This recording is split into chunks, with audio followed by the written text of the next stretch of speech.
Hello and welcome to another episode of Two Guys and a Chainsaw. I'm Todd. And I'm Craig. Well, hello 2021. We're so happy that the new year has come, even though it's just an arbitrary day based on the movements of planets and things in the sky. It doesn't necessarily mean that we're out of the woods yet as far as things go, but I think with a new year, there's always kind of a new hope. Yep. That things are going to get better, and so that's one of these rituals we cling to. Another one of the rituals we cling to here on Two Guys and a Chainsaw is giving tribute to people who have recently passed away, who have been a strong influence or actor or director somehow connected to the horror film community. And last year, we, of course, saw a few more deaths than usual. And while we were able to get some tribute episodes in, we still found a few prominent actors and directors that we didn't have a chance to squeeze in before the end of the year. So here we are at the beginning of the year, and we thought what better way following our New Year's episode than to look back at 2020. And so one of the most famous stars, I guess you could say, although maybe many people wouldn't know him if they walk by him down the street. Certainly he's been a part of almost all of our childhoods and a huge part of pop culture is David Prowse.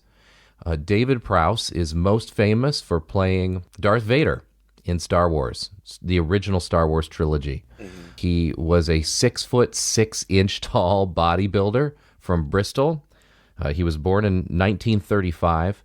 And much like Arnold Schwarzenegger and Lou Ferrigno and folks like that, who actually he did know personally, he got into filmmaking, although he did that before they did. Yep. One of his very first forays into film was with a company called Hammer. Hammer, you folks may know, we've done, I think, one Hammer film, right, Craig? One or two? Yeah. Here on the podcast. Only one that I can remember. Yeah, not too many so far, although there is a huge catalog for us to hit. Real quick about Hammer Films, it is a studio that came into being around the 50s, and I think their very first big hit, although they did stuff besides horror turned out to be their niche after The Curse of Frankenstein came out in 1957. Have you seen The Curse of Frankenstein, Craig, by chance? No, okay. I haven't.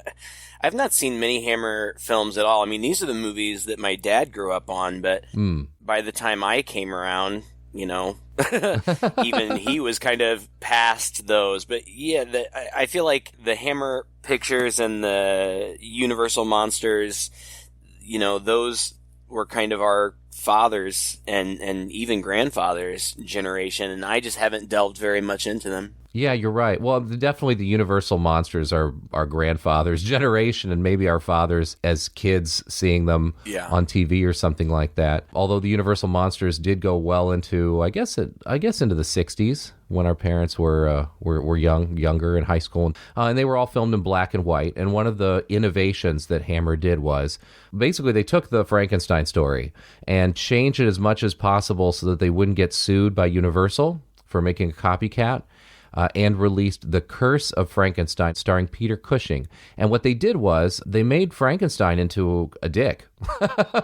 They made, and remember, Frankenstein's not the monster. Victor von Frankenstein is the guy who makes the monster. The scientist, yeah. Yeah, the scientist, and that older picture with Universal was sort of a misunderstood genius, kind of brooding by himself in his lab. But this guy that Peter Cushing plays as Baron von Frankenstein is a sort of self-absorbed, narcissistic, almost sociopathic character, doesn't really care about anyone, is totally focused on his research and his science, and is really willing to do anything to get it, and basically has very few morals, if any. Right. And so that was a pretty powerful twist on the story, and by filming it in color and also upping the gore, adding the gore, I would say. Yeah. And then in later years, when the British censors allowed it, throwing a lot of nudity in there, this became, what made Hammer films wildly successful. Very similar in a way to what Roger Corman did in the States. In fact, you could say Roger Corman copied from Hammer, especially with his Edgar Allan Poe series that he did in the 50s and 60s. Hammer was known at the time as one of the most copied film studios ever, is what people called it, because they were so successful with this formula. And this formula for the longest time was running these gothic horror films where you have these huge, lavish sets. Most of them take place in castles and they're period pieces, but with this sort of classic monster fare and this edge of having more gore and being in color and fantastic actors in their stable. Peter Cushing and Christopher Lee with the Dracula series ran for the longest time. But by the time we come to this movie that we've chosen, which is Frankenstein and the Monster from Hell, they were not doing too hot. This film came out in several years after it was filmed. It was filmed in 1972, I think, or 71, but didn't really hit most theaters until 74. Had a very short release, wasn't well received critically, and it was actually not only the last in the Frankenstein series that Hammer did, but one of the last Hammer films ever before the company kind of went under. So by the time they came to make this film, they weren't doing too well money-wise, and they were struggling and trying to find some new formulas and new ways to make money. In the States, this was released in a double bill with a movie called Captain Kronos, Vampire Hunter, which I would love to see sometime, which was their attempt at really kind of like creating a franchise again, taking a different take with the Vampire Hunter Van Helsing kind of story. But that also didn't do too well either, although I hear it's worth a watch, that movie. I don't know. We'll probably get to it at some point when we do our vampire series. But anyway, what I'm trying to say is this is sort of the tail end of these movies. And David Prowse approached Hammer in the midst of them doing these Frankenstein movies and asked to play Frankenstein in one of their films. Like, walked into the offices and says, "You guys need to have me as Frankenstein." And for a while, they really weren't listening to him and had Frankenstein's monster, played by different characters in all of the other films. But then he got a part in Casino Royale, which is kind of a James Bond spoof that came out a couple years before this. He had a brief stint as a Frankenstein's monster in that, which was just a little cameo type role, but he was tall and imposing and had more of the Universal style flathead look. They said, "All right, yeah, we'll hire you." And they hired him for not this film, but the one that came before it. And I'm bringing this up because when I was looking at the two movies that we could watch, I was trying to debate between which of these two Frankenstein movies that David Prowse starred in with Hammer we would see. We had our choice between this one and the one that came just a couple years before it, called The Horror of Frankenstein. And at first I thought The Horror of Frankenstein sounded interesting because this was another one of their attempts to kind of reboot their series. They hired an author who wrote the script and basically rewrote their original Curse of Frankenstein story, but with a younger lead and a little more of like a sarcastic wit and a lot more humor. So I watched it. I said, "Craig, let's do this one. Let's watch The Horror of Frankenstein." And I found it and sent it to him. And I think I watched it before he did, right? Did you watch it? Yeah, I didn't get around to it. Good. Because it's not a bad movie for what it is, but as far as a tribute to David Prowse, we wouldn't have been happy with it because he comes in, about 20 minutes from the end as the monster, and he really gets to do nothing but lumber around and kill people mindlessly. It's just not a very good showcase of any bit of acting talent whatsoever. Not his fault, just the way that they had the monster in that movie. Right. So I said, quick.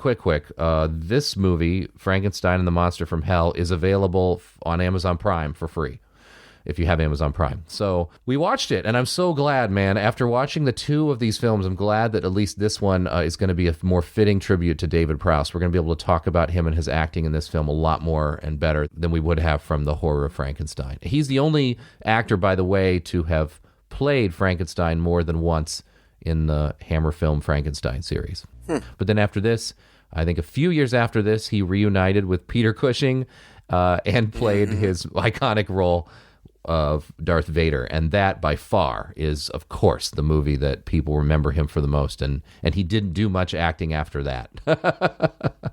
Yeah. Right. God, so there's my really long-winded intro. Yeah, and of course, I don't need... When you told me that David Prowse had died, I was like, "Oh, that's sad. Who's David Prowse?" I wouldn't have known him from anything, but of course, our generation, Star Wars, it was huge, and not that it's not still, but not to the extent that it was in the 80s when we were growing up. And, yeah, It's insane. Darth Vader is one of the iconic villains of our time. And, you know, David Prowse, he didn't voice the character. James Earl Jones, of course, voiced the character.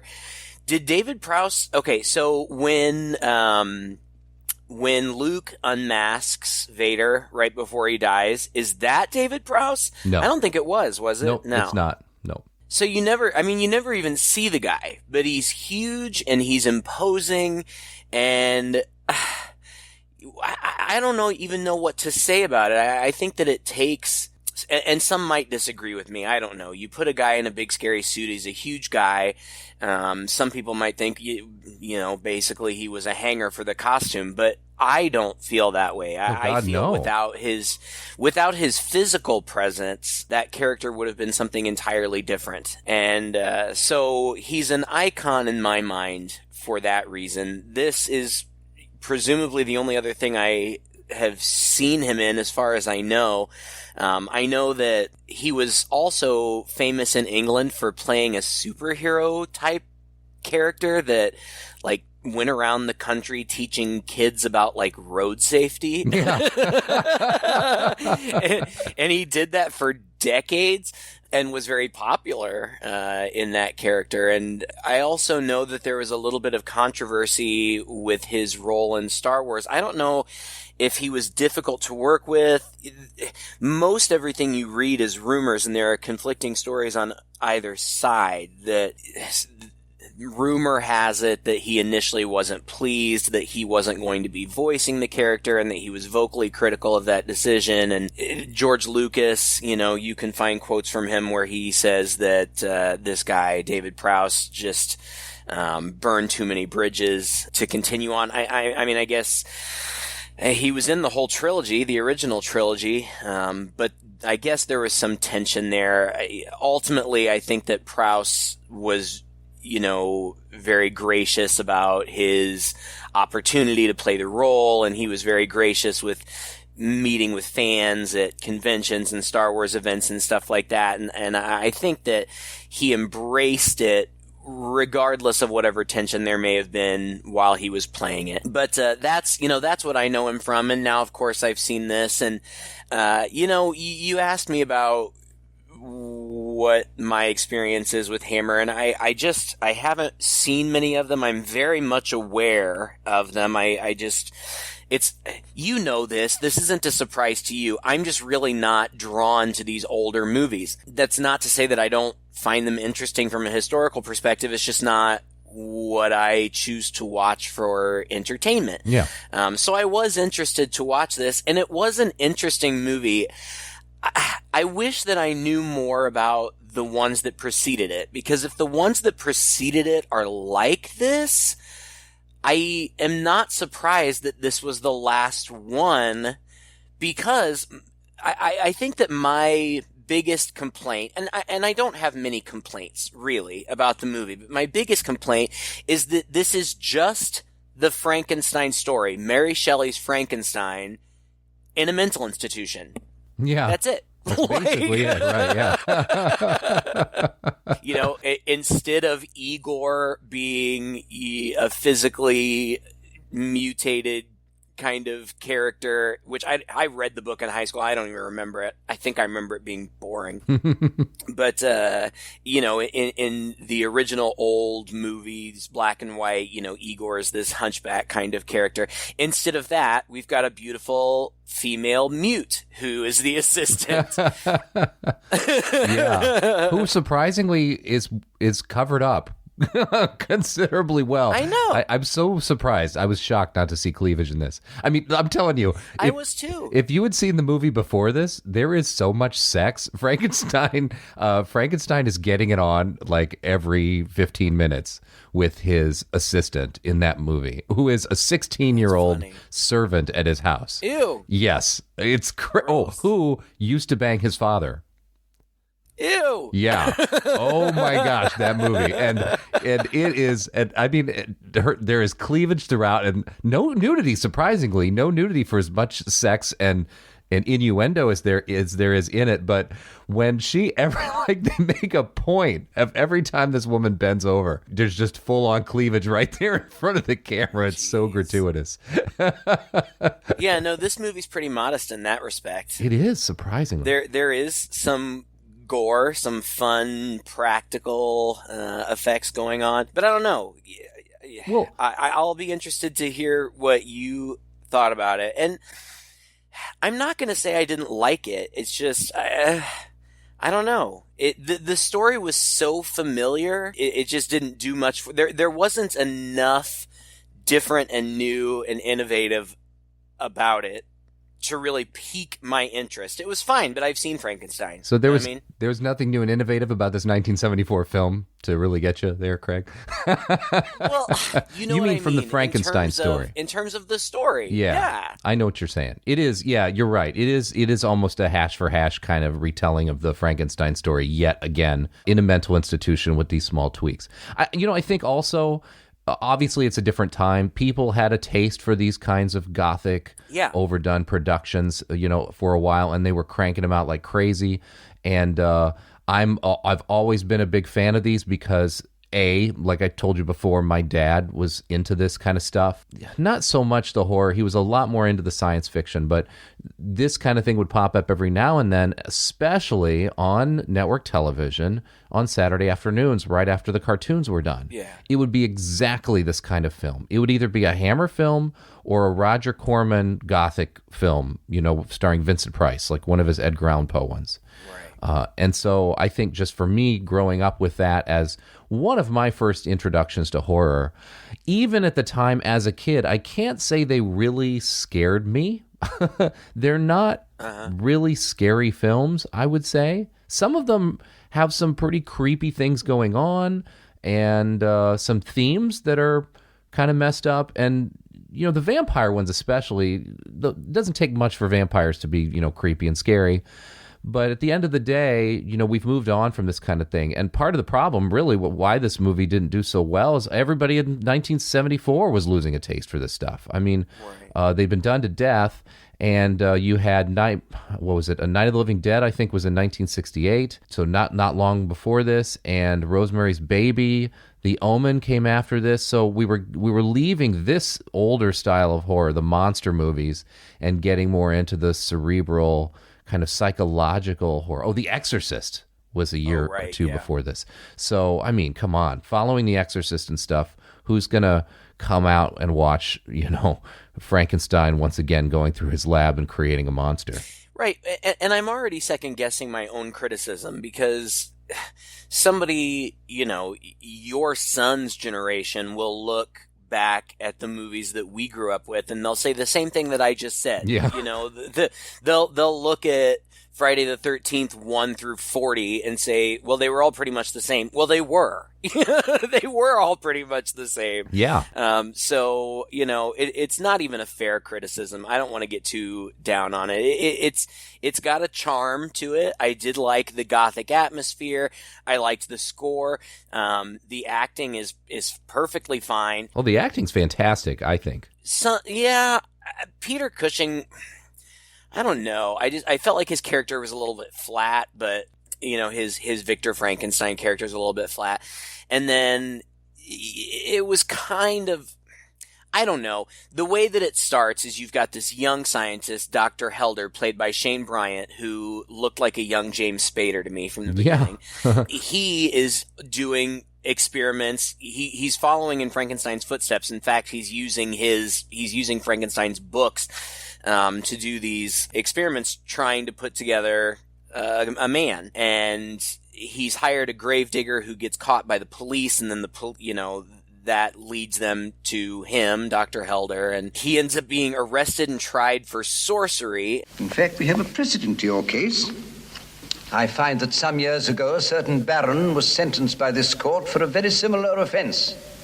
Baron? Who? That is no concern of yours. Frankenstein.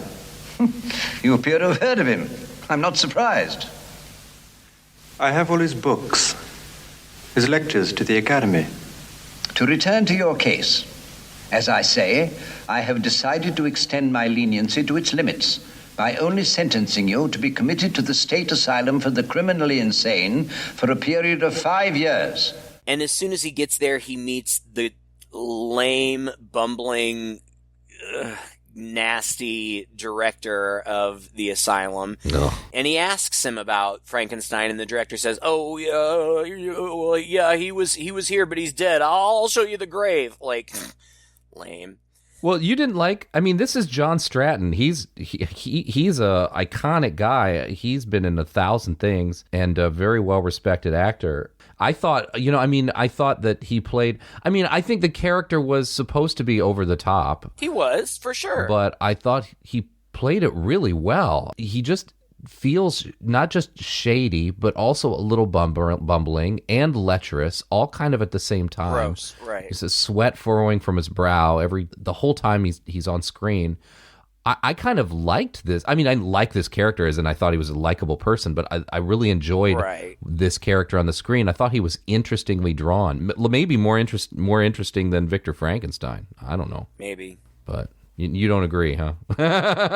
Well, I mean, I don't know the guy. I don't know what else he's been in. It was a little cartoonish, but so what? It's a Frankenstein movie. That's fine. And he's meant to be villainous, and being a little bit cartoonish as a villain is, it's par for the course. It didn't bother me. And he's not in the movie a lot. I mean, He's a side character. But anyway, so the guards, I guess that Helder is acting a little bit too uppity for their liking, so they take him, and to humiliate him, I guess, hose him down with a fire hose. And it's a long scene where he's getting hosed down in front of these other inmates and the other inmates. It's funny. Anytime you see these types of movies with people in a mental institution, like, they're just so comically drawn. Yeah. But it's typical. It's not bad. It's just very typical.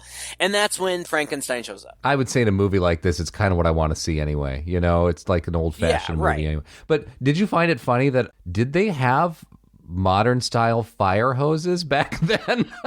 I don't know. What is it supposed to be? It's supposed to be so. 17th century or something. They're turning this like super high pressure fire hose on him that they have in the basement of this asylum. That's powerful enough to bloody him. Yeah. To like scrape and scratch him up and give him welts and stuff. Yeah, it's weird. But yeah, you're right. Frankenstein makes a dramatic entrance. And he shows up, and the deal is that Frankenstein and the doctor faked Frankenstein's death so that then Frankenstein could be like the asylum physician, and he goes by Dr. Victor now. It's suggested very early on that Frankenstein has some dirt on the director, which is how he was able to finagle this position. But whatever. So now he's the physician at the asylum. And Peter Cushing is dressed to the nines, like in coattails, and, he looks great. And he's got a great presence also. And then it just goes from there. I don't know. We meet Sarah, who's the beautiful mute. Yeah. Sarah kind of walks out of the inmates, right? Like, at first I thought she was one of the inmates because she's watching this guy get hosed down. And then as soon as Frankenstein shows up, he calls her out from the crowd and says, "Sarah, come with me and bandage up his wounds." And I thought, that's strange. And then they go to the director's office real quick, and he knocks on the door. Victor is actually going to report that those two guys did that to Simon.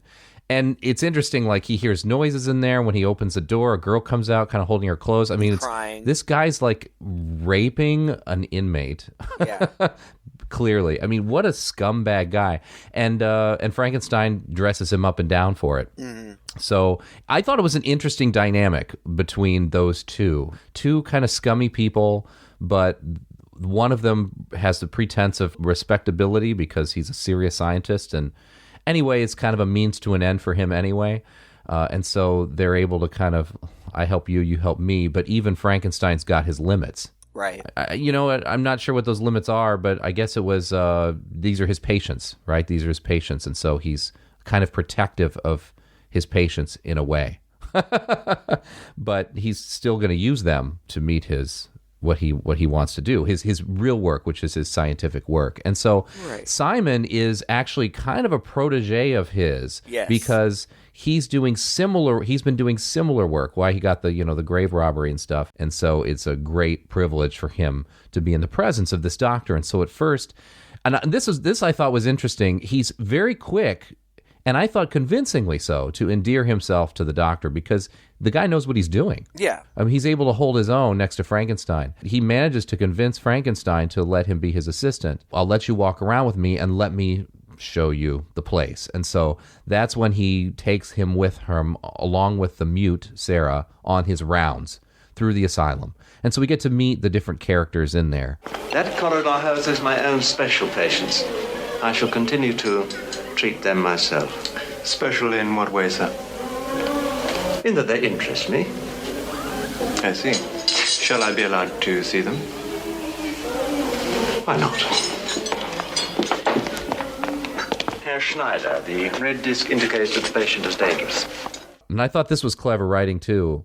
And as soon as he opens the door, it shows an empty cell.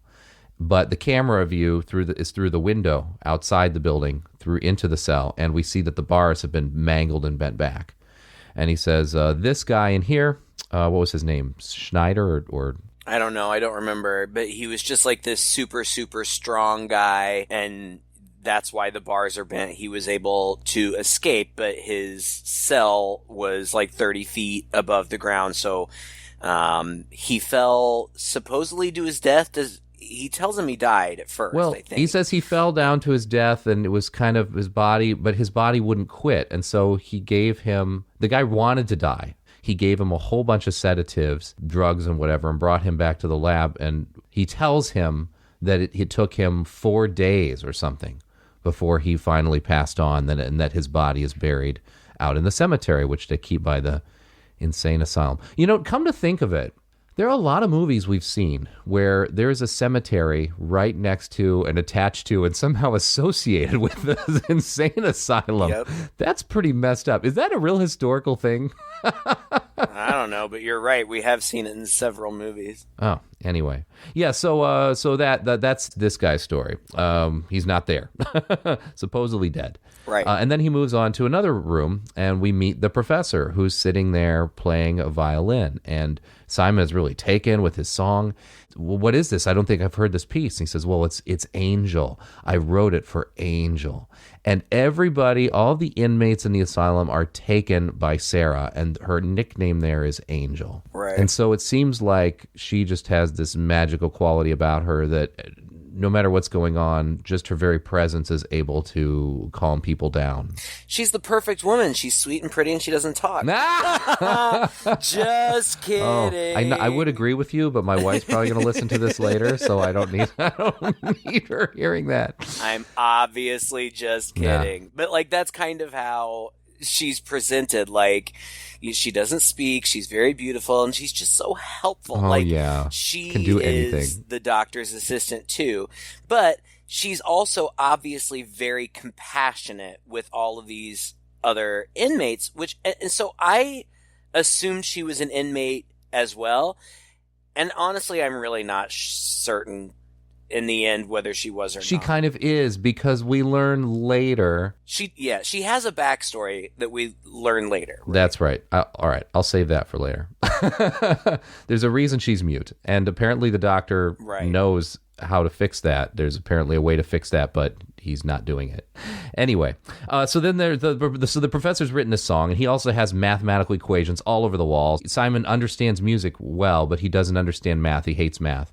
And the guy says, oh, if only you could understand what's on the wall, you would see it's just as beautiful. It's like poetry. It's just as beautiful as the music I'm playing. And so we leave him and wonder what's wrong with this guy. And the only thing is that Dr. Frankenstein tells us, he had a couple violent episodes, right, in the past. Yeah, and he says, next time you see the director, be sure to ask him about the time that the professor attacked him and why. Mm-hmm. And that is significant later on, even though it's just kind of thrown away here. But yeah, so there's the professor, and I'm feeling really guilty about what I said about Sarah. She's really nice. There goes Craig backtracking on one of his jokes. I know. It was a really in poor taste joke. No. This woman. Anyway. Well, we might as well say that. I mean, the actress was a Bond girl. He was in Live and Let Die, Roger Moore's very first Bond girl.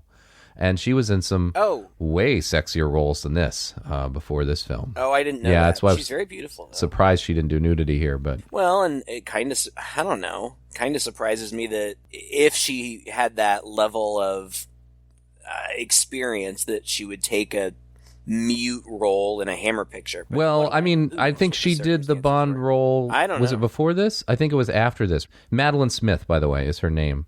And I think before this, she was in a couple other Hammer movies. One of those was The Vampire Lovers, if I'm not mistaken.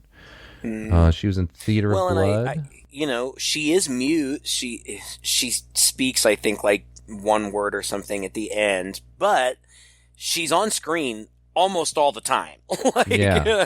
She's a major character. But then the another guy that they meet is this guy, another very gentle, sympathetic type older gentleman who has all of these carvings in his room, and Helder asks what's wrong with him, and he says, oh, well, you know, he was a genius, skilled craftsman, but then his brain just atrophied. Like, okay. And so he can't do it anymore, and like... it's so funny, too, because he's got this little wooden carving, and as though this is the very first time he's ever seen Sarah, he hands it over to her, and she takes it as, like, this special gift. Like, come on. That's one of the things that I liked about this part of the movie. Both of those characters, the professor and this guy, the craftsman, were very sympathetic. I felt bad for them. Yeah. You know, they were just locked in these tiny concrete cells, and they clearly had a desire for human connection. They were particularly drawn to Sarah, not in a lecherous way at all. I felt bad for them. You know, and I also was really impressed with the way Simon dealt with them. He was super professional, seemed also like very caring. True. Really the same with Victor Frankenstein in this part of the movie, where they all come across as genuinely caring about these patients and competent and sort of professional. You know, it's not like in a lot of these movies where it's, you know, these guys are just beat around and mistreated by people who don't know what they're doing. Yeah, but see, I would say that even in these scenes where Frankenstein is very professional, but he seems to have a more academic interest in the patients than a human interest. That's true. And I think that's important. And Simon's, to be fair, although I did say Simon is more sympathetic, he's not that far off, right? I mean, he also seems to be a little more focused on academia and maybe a little less humanly... I don't know. Right, but the thing is, okay, so what it comes down to basically is eventually, you know, I don't know if Helder suspects something's going on or what, but he's kind of snooping around and he finds Frankenstein's secret lab. He finds Sarah coming out of it, and he goes in and he starts looking around, and Sarah runs and gets Frankenstein, so Frankenstein's there too, and basically... What he sees... Helder gets him to confess what he's doing, right? Yeah, that's right. What he sees, what gets him suspicious that something's going on, is he wakes up and early one morning and he sees that down below they're carrying a coffin by the graveyard to bury it, and somebody slips and the coffin spills open. Inside of it is the craftsman guy, but his hands have clearly been cut off. Yep. And quickly they close it up and go, and so he's like, that's weird. And then you're right, he explores and finds Frank, and Frankenstein's furious. He walks in, and you know, actually I really liked the design of Frankenstein's little secret room. Yeah, because it like, if you were to even stumble into it, in fact, when he first walks into it, it seems kind of like, oh, it's like a dining room, right? There's a little fireplace there. There's a long table that you might eat at. There's some scientific equipment on, you know, a couple of the tables, but nothing really big. And then some curtains on the other end of the room. But that long, looks like a dinner table, has straps hanging down below it that are like attached to the table that it took me a second to notice. Actually, it wasn't until the second camera swipe around that I realized it had those straps hanging down. That was a nice touch, I thought. It was kind of an interesting design. It wasn't your standard... You know, you'd expect, okay, the secret room is going to look like a frickin' madman's, you know, lair, and it wasn't that at all. No. Or maybe they just didn't have the budget for it. Yeah. Well, I don't know. But it almost seems as though when Helder sees that body and sees that his hands are missing, and Frankenstein had made a big deal about, oh, have you ever, look at his hands, have you ever seen hands like that? Yeah. Hands like that. Like, he'd made a huge deal out of it. It's true. And when the coffin gets dropped, it's Frankenstein that, like, shadily, like, looks around and makes sure it gets closed up again. I think that's what makes him suspicious. And as it turns out, he's right. And basically, Frankenstein just confesses to him and shows him the monster, right? Yeah, but you know what? I really liked this moment. I mean, when you talk about Peter Cushing's performance being a little flat, I felt like there was a very strong, intense exchange between the two of them before he finally relents and swings open that curtain to show the monster. But it was kind of like just his eyes went through about 3 different stages and finally were like, okay, if this is what you want, I'll show you. Right. And he does. And the monster, okay, so this is where David Prowse comes in. So at least he comes in a little earlier in the film here. We're almost an hour in of an hour and a half film. And God, the costume is terrible. Oh, it's awful. It looks like a costume shop Bigfoot costume or something. And why? It's really why is bad. it covered in hair? I do not for the life of me no. understand why he kind of looks like a gorilla. And it doesn't move very well. And his face, it is like a mask to the point where his mouth doesn't move at all when he talks. Right. And so he has to kind of grunt when he talks, or he only says like small words, and he says them quietly and slowly. And that's the only way it's kind of convincing that this is a real mouth. Right. And there are little eye holes for his eyes. Initially, he doesn't have eyes. Oh, yeah. Because as it turns out, the monster is that big guy who broke out of his cell. Yep. And Frankenstein says, well, I sedated him so they would think he was dead, but then I brought him back or something. I don't know. But when he had fallen out of the cell, he had landed on like a spiked fence or something. So his eyeballs had gotten popped out, and I guess his hands had been messed up or whatever.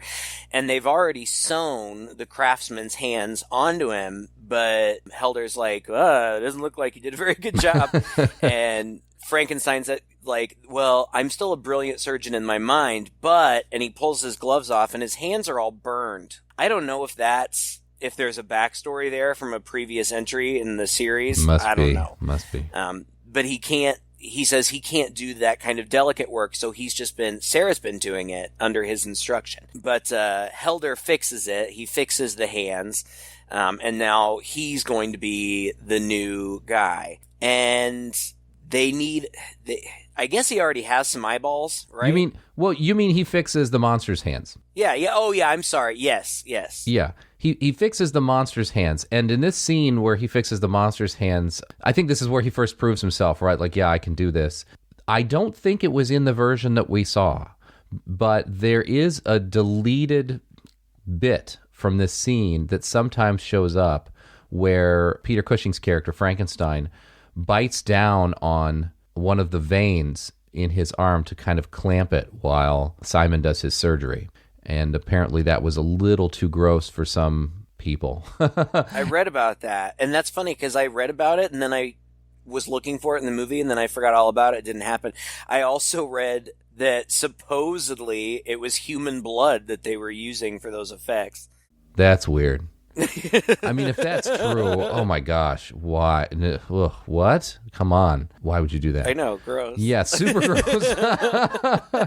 Well, the movie is gory for its time. From now, it's kind of cute to think that people thought this was really gory. But it's still gory. I mean, there's still some blood gushing and some open wounds and severed arms and hands and eyeballs. My wife right. would be grossed out at it. She doesn't like that kind of stuff. The eyeballs kind of harken back to the beginning, right? Because when he was in his lab, when Simon was in his little makeshift lab kind of doing his own experiments, he had a whole jar full of eyeballs.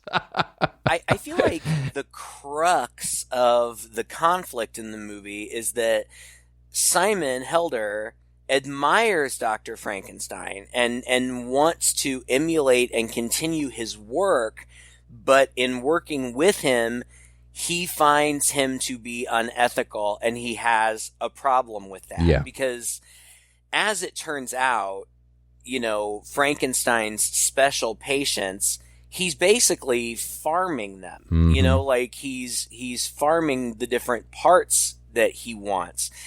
And it's a little bit vague as to whether or not he is actually killing these people for their parts, or if he's just setting up scenarios for them to die so he can get their parts. Because after the hands and the eyes, and I think, like I said, I think they just had eyes on hand. Yeah, they went to the eye shop. I don't remember them taking they didn't take them from anybody. But after that, he's like, Now, all he needs is another brain. Preferably the brain of a genius. Well, you won't find one here. Except, of course, the professor's. But he seems perfectly fit. He could live for another 10 years. More. He could, indeed. You wouldn't kill him. You think I would do that? and then in the very next scene, a guard finds the professor hung by his own violin strings. And when that's reported to Frankenstein in Simon's presence, Frankenstein's like, oh, well, I guess the brain problem's fixed then. Yeah, very nonchalantly, right? Too nonchalantly. Right. But later, Simon finds a note. The violin that he played is sitting there in a violin case in Frankenstein's lab, and there's some papers crumpled up kind of inside the case. And he pulls out one of them, and he opens it up and looks at it, and it is his chart, I guess, or whatever, his records, and Frankenstein had written at the bottom of it, incurable. And so Simon approaches him and said, did you just leave this out for him to see? You know, to cause him to do this? And Frankenstein's a little cagey about it, but finally he more or less admits to it. Uh-huh. Well, and that's the thing. Like, Simon was doing these things too, but he was taking dead bodies from a cemetery. He wasn't harvesting things from live people. Yeah. And he seems to be bothered by that. Not bothered enough to not continue on with it at this point. They do the brain transplant, which is hilarious. Oh, this brain transplant is awesome. Of brain transplants. Yeah. Yeah. Well, the whole idea of brain transplants is silly, but I mean, this scene was great. I mean, they just linger. They take every step. Remember Eyes Without a Face? You remember that one? Yeah. Where we saw the face removal in great detail, the face transplant surgery. This was kind of the same. I was thinking about that. Where they cut through the skull and the blood's coming down. He's, dabbing that away. And then they saw the skull and then they take the skull cap off and the brain is there. And the doctor's like, I mean, what does this take? 10 minutes? He's holding the brain. He's like, now sever it right here. And now sever these nerves over here. And the whole time, just this brain with Frankenstein's hand on it is front and center in all of its gory detail up close in the middle of the screen. It kind of looked like macaroni and cheese. Yeah. Did it make you hungry? It didn't look real, but it looked like it was fun effects. Yes. And it was bloody and gory, Yeah. and I liked it. I did. I enjoyed it a lot. But I mean, it's just so silly. You know, like they're wearing these big like auto mechanic rubber gloves and just, handling the brain and like dropping it into a little vat of like bubbling water. 4 snips and it's out, kind of thing. Yeah. Frankenstein will just like pick it up and like admire it. And like, he's like, oh, this is perfect. And then they do end up putting it in the monster. Yeah, that was great too. Because it's got, again, them putting it in the monster, and then the camera pans down to a big bowl that they have at the bottom where they're throwing their bloody rags into, and all you see is that bowl and Frankenstein's feet, and then he tosses a bloody rag down there, and then the brain, just like the old brain from the monster, just flops down in there like they don't give a shit. And then he trips over it and like frustratedly like kicks it away, like stomps on it and kicks it away. Kicks it away. It's so funny. But that's when the movie actually got more interesting to me because it works. I mean, it's ridiculous. They say he's going to wake up in 10 days, but really he wakes up in 10 seconds and he's fully conscious and aware. And Prowse, under all of this latex, the only thing that you can see of him, aside from his hulking body, is his eyes. And he does a good job of acting with his eyes. When the monster wakes up, yes, because he's had the brain transplant, now he is the professor in this big, disgusting body. And he looks and he sees his hairy torso, and he sees that his hands aren't his hands, and he feels his face, and he gets up and he looks in the mirror, and he's obviously distraught, as you would be. And I felt bad for him, and that's something that I liked about the movie, was that it did play much like the book, where the monster is a victim in all of this. Yeah. Didn't ask for this, didn't want this, and really is just being used literally as a science experiment. And yeah. It's really hammered home because he doesn't get up and smash the lab, apart in anger. He sits there with his head in his hands, crying and saying, why? And then Frankenstein, walks up. Who am I?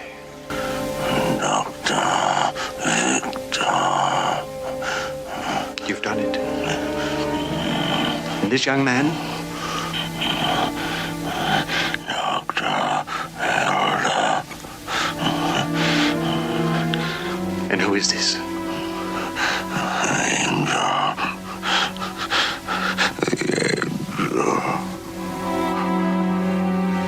You've done it. You've made it work. You've done it. We did it. The three of us. No, you did. Baron Frankenstein. No one else. No one has ever done this before. No one in this world. Now perhaps they'll accept and understand what I'm trying to achieve. Of course they will. Let's drink to that. They're having this whole conversation 12 feet away from the monster. Well, he's far in the background with his head in his hands, and congratulating and patting each other on the back, and then they walk out of the room and just leave him there. Right. It's so sad. And then they begin training him, like, oh, we're going to teach you, I guess things just aren't quite working right and well for him. So he's kind of learn things over again, even like math and stuff. And so, that he's pushing him to learn all this stuff and to write all these math equations. And the monster just looks at him and says, eat, I'm hungry. And he's like, I'll feed you later. And he smashes the blackboard. And Frankenstein's like, oh, okay, well, maybe we can get you some food now. Then Victor says that he's failed. He says, what's happening is the opposite of what I thought. Instead of the brain learning to control the body is rejecting the brain. And so his brain is just deteriorating, and eventually it's going to be nothing, and this whole experiment is lost. That's his thing. But there's a solution. Oh, there So is indeed gross. a solution. So in the next scene, Sarah is asleep next to the monster, and Simon wakes her up, comes in and wakes her up with a kiss to the forehead. And the monster's eyes, he's laying down too, the monster is, but his eyes happen to be open, and he sees this happen, and he gets angry. Simon ushers Sarah out of the room, and then there's this great little fight scene with a great jump scare where Simon, as soon as Simon's ushered Sarah out of the room, he throws a giant bottle across the room at him, which shatters on his wall, and I jumped. And then he picks up this broken bottle and is approaching Simon with it, trying to stab him. Finally, the monster gets subdued by Frankenstein in this amazing action movie sequence where 59-year-old Peter Cushing leaps up onto the table, jumps onto the back of this monster, and puts a coat over his head and wrestles him to the ground. He's got some chloroform or something in the coat that he uses to put him out. But, oh my gosh, man, this guy jumping onto 6'6" David Prowse and wrestling him to the ground, I was like, oh, be careful, he looks so frail. Well, I mean, Peter Cushing is just dwarfed by this guy. I mean, it makes him look like a tiny, tiny little person. But yeah, they get him subdued again, and Frankenstein tells the whole, the body is taking over the brain or whatever, and he's like, but, the brain and the body can be regenerated or something, and Simon's like, oh, really? How? And he's like, well, if we mate him. And Simon's like, what? He's like, yeah, if we mate him, then like his brain and body will be passed on into a new form and blah, blah, blah. And Simon's like, mate him with who? And he's like, well, Sarah. Duh. Ew. Sarah. I know. At first you're going, oh my God, this is disgusting, but it gets worse. Well, see, and that at this point we already know that Frankenstein is is unhinged and completely unethical, but this is just what seals the deal. And I think it's what seals the deal for Simon too. That's right. He doesn't vocally object too much, but it's obvious that he's not going to allow this to happen. I think that he says, I'm going to tell the prison director, and that's where we get Sarah's backstory. It turns out that the prison director is Sarah's dad, and that he had tried to rape her, which is the trauma that caused her to be mute. And first of all, that's a disgusting backstory. And secondly, why on earth would she stay there and work in the asylum for her rapey dad? Yeah, that doesn't ring true. I guess Frankenstein is protecting her or something. Using her really is more like it, but nonetheless. Yeah. But Simon is going to put an end to it. He's not going to let it happen. So he poisons the monster, and then he goes to stab the monster, but Sarah shows up and screams. They lock him in the lab, and she tells Simon to go get help, and so he goes off. But then Frankenstein returns. He's been out on an errand or something, and he walks in the lab, and we see the monster kind of rear up and roar or something, but then it cuts away, so we don't really know what happened to Frankenstein. And then we see the monster outside digging up a grave. It turns out that he's digging up his body, the professor's body. I don't know why, just to see it, I guess. But there's chaos at the asylum. All of the inmates are, running around, and the monster is, once he's dug up his grave, then he breaks in and he kills the director, which, good. That guy was an asshole anyway. That's a pretty gory scene. Yeah, he stabs him, or he cuts his throat. Yeah. And then the guards find the monster and shoot him. And this is in front of all of the inmates. And the monster reaches out a hand to Sarah, and I don't remember if he says help or if he just reaches out, and she goes to reach out to him too. But the inmates, somebody in the background, I don't know if it was one of the guards or one of the other inmates, somebody in the background screams, he's going to kill her.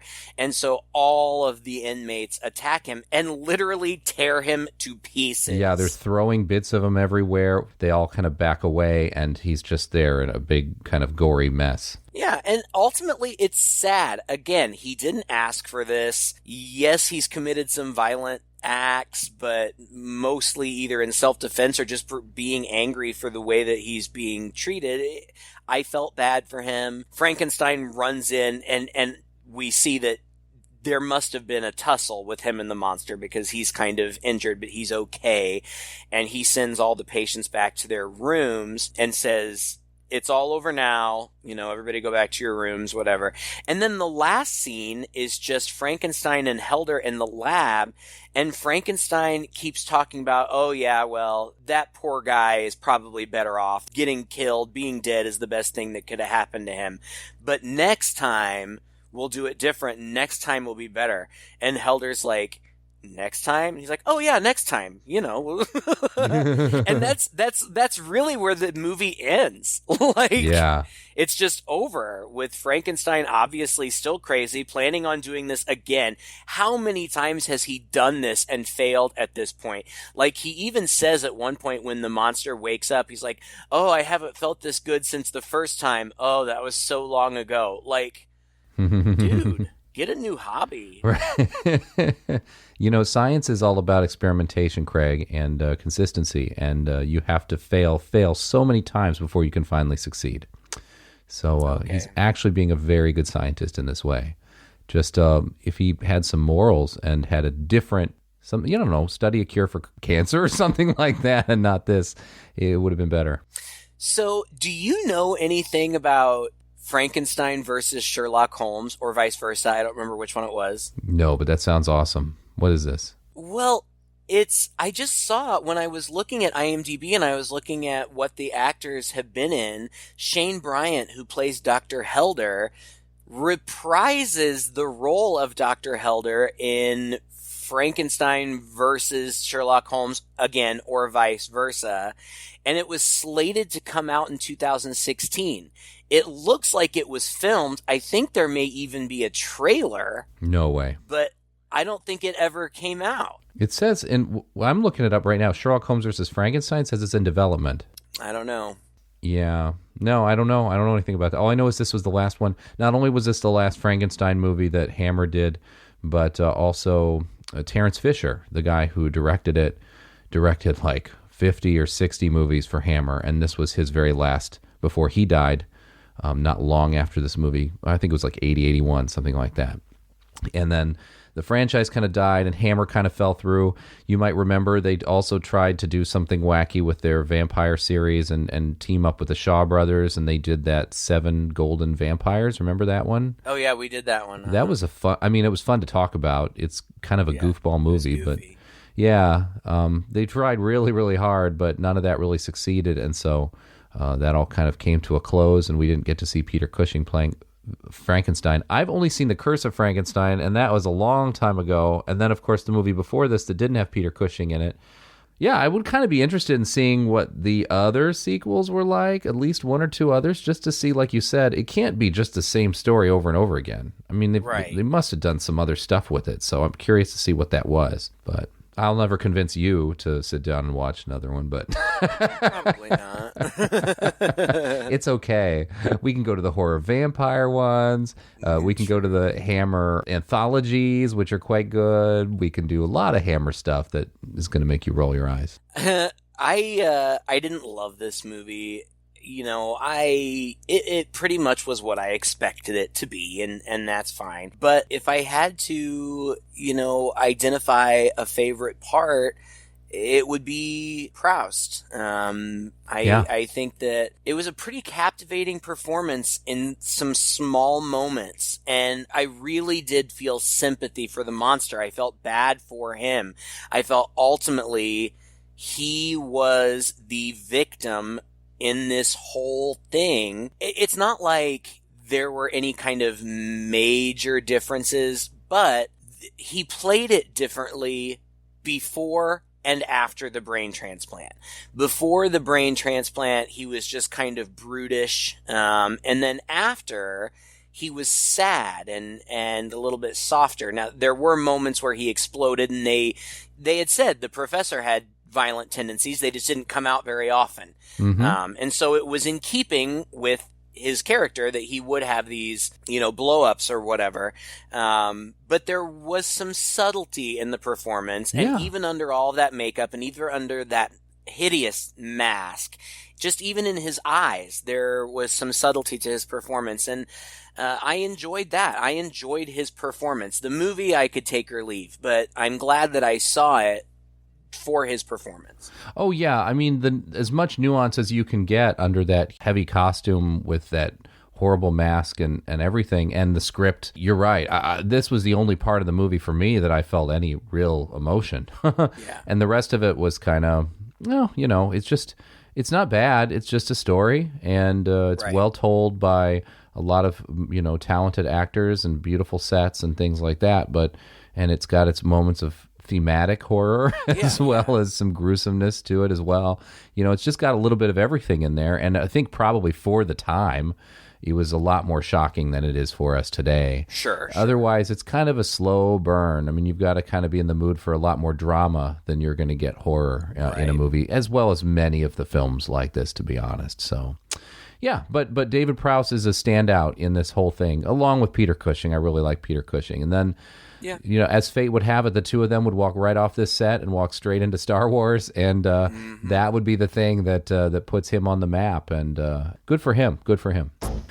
Well, thank you so much for listening to another episode. If you enjoyed this, please share with a friend. We have a few more episodes coming up where we're going to be paying tributes to a couple other industry people that we lost last year. So stay tuned for that. You can find us online. Leave us a note and a comment somewhere on our Facebook page or on our website. Just Google Two Guys and a Chainsaw, and you ought to be able to find us. Until next time, I'm Todd.